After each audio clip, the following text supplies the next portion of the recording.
Freddy Fazbear. Freddy Fazbear strides onto the scene with a paradox that is as unsettling as it is captivating. In the eerie confines of a deserted pizzeria, this once adorable animatronic now exudes a sinister air that unsettles even the bravest heart. The friendly smile of a bygone era has decayed into a grim mask of misfortune, his eyes hollow yet filled with an ominous glimmer. You can almost hear the echoes of cheerful laughter that once filled the halls, now replaced by an electric tension that prickles the skin.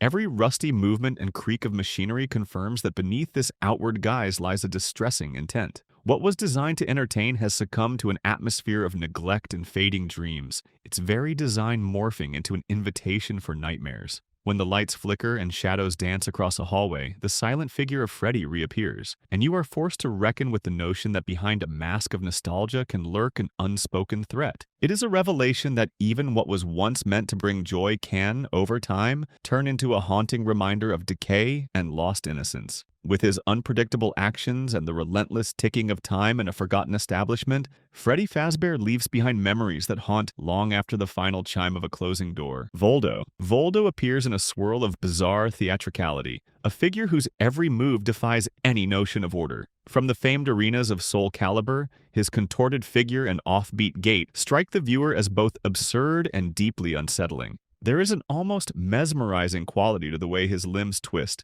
and his eyes flit about, as if he dances to a rhythm known only to the mad. His presence is a collision of excessive flamboyance and a grim reminder that not all horrors wear a traditional face of menace. Each encounter with Voldo forces you to reckon with a reality where eccentricity and terror meet on an uneven stage. His strange, jerky motions and the eerie silence that often accompanies his appearance evoke a tension that is impossible to shake off. Watching him fight feels less like witnessing a standard battle and more like observing a disturbing performance, where unpredictable gestures become the language of menace. In the midst of his disjointed routine, you begin to sense that his very existence is a silent test of whether chaos can hide behind a false smile. A mix of comedy and horror hovers in the air whenever he enters the frame, as if the rules of what is acceptable in a fight have been abandoned in favor of a display that unsettles the deepest parts of the mind. Voldo leaves you with a lingering question. Can the bizarre ever truly be separated from the distinctly macabre? Nemesis. Nemesis crashes into view as a force of unyielding dread amid the ruins of a city beset by horror.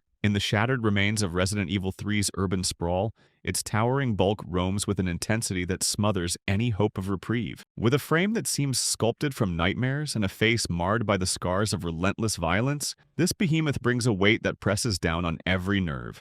Each heavy step resonates like a final decree of fate, as if built into its very structure is a drive to hunt down any sign of defiance. You sense that its presence is not random. Rather, it is the embodiment of the relentless pursuit of those who dare to cling to what remains of their tattered humanity.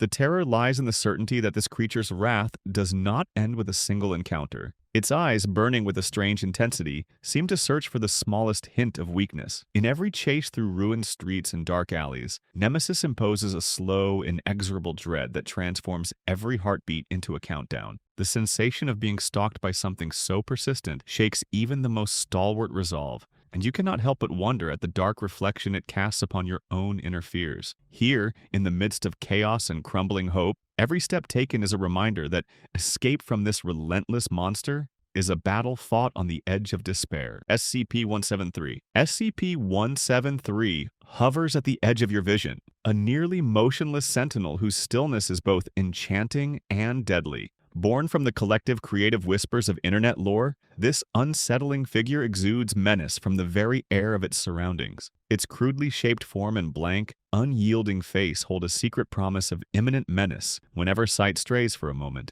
Each time you blink, a hidden anxiety tugs at your mind. Could its position have shifted ever so slightly? In laboratories and darkened corridors where it is kept under constant watch, the creature silently challenges the laws of natural order. There is a disturbing interplay between the terror of waiting and the sudden shock of movement when no one is looking. The very idea that something could strike in the brief lapse of attention sets off a cascade of adrenaline and heart-pounding dread in every viewer. More than merely an eerie figure, SCP-173 becomes a metaphor for all the things we hide in the recesses of our fear. The notion that what we assume is still and harmless might spring to life when we are not paying attention. Its tale is woven with whispered warnings and anecdotes passed among players, each one deepening the macabre myth that this creature has come to embody. As you sit in dark rooms wondering if your eyes can be trusted, the chilling possibility that terror might be lurking in the periphery never lets your guard down. Necromorphs. Necromorphs burst forth from the silent void of an abandoned spaceship, their very existence the result of a grotesque change in the remnants of dead flesh.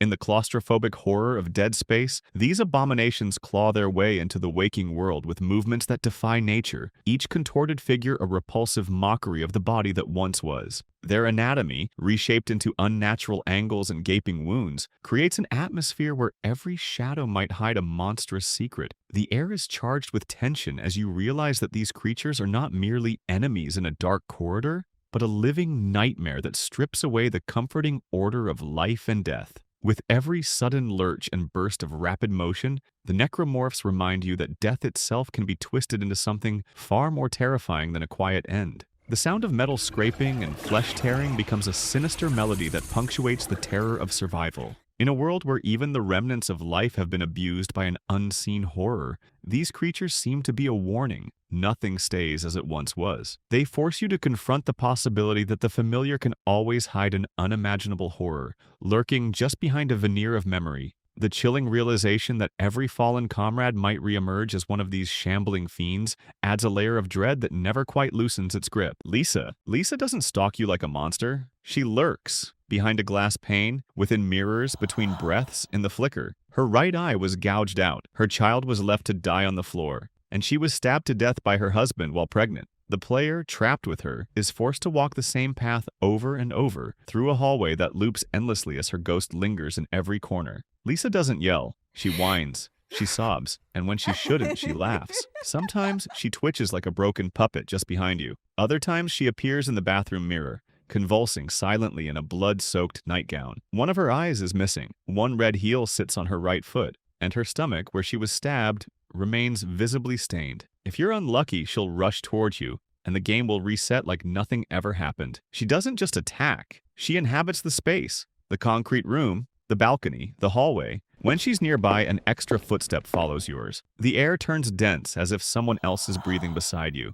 And if you turn around at the wrong time, she ends it, quick and brutal. One message advises you to gouge it, likely pointing to her missing eye, and maybe offering a way out of this purgatory. But even if you follow the rules, Lisa may still prevail. Some believe the scratches on the walls are clues, left by others who came before. And if that's true, they didn't escape either. Pyramid Head. Pyramid Head rises from the troubled corridors of a tormented mind, a hulking figure whose silent march carries the heavy weight of past sins. In the grim and twisting passages of Silent Hill 2, his massive, rusted blade cuts through the air as if casting final judgment on every step taken. He is not a simple monster to be defeated with a few strikes. Instead, his very presence casts an oppressive pall over the wounded soul of the game. Every movement seems measured, leaving you with the impression that he is here to settle a debt that you might not even have known you owed. The stark contrast between his featureless pyramid-like mask and the blood-stained mess of his surroundings intensifies the sense of dread. In scenes where the silence is broken only by the echo of his heavy steps, you begin to feel that each footfall is a verdict passed upon your hidden regrets. As you wander the dark corridors, the slow and steady approach of this grim enforcer forces you to confront the shadows of memory and self-condemnation. His towering form becomes more than a specter of horror.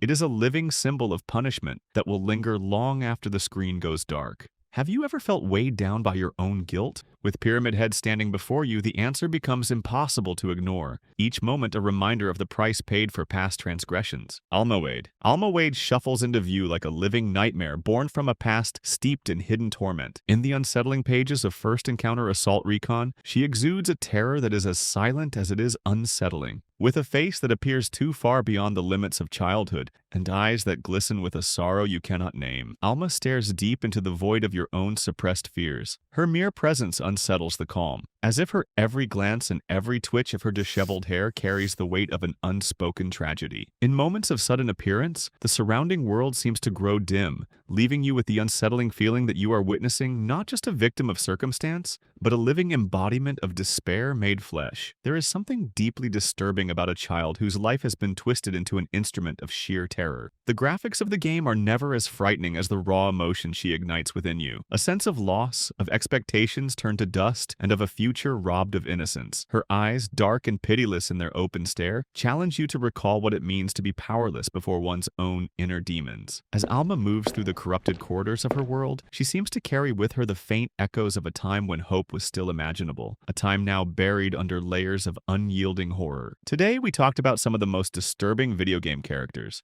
As for the video, which character do you think was the most disturbing, and why? Let us know your thoughts in the comments. As a channel, we are constantly working to move forward in every way. That's why your support is incredibly important to us. You can be sure that we carefully consider even the smallest piece of feedback you share. See you in the next video.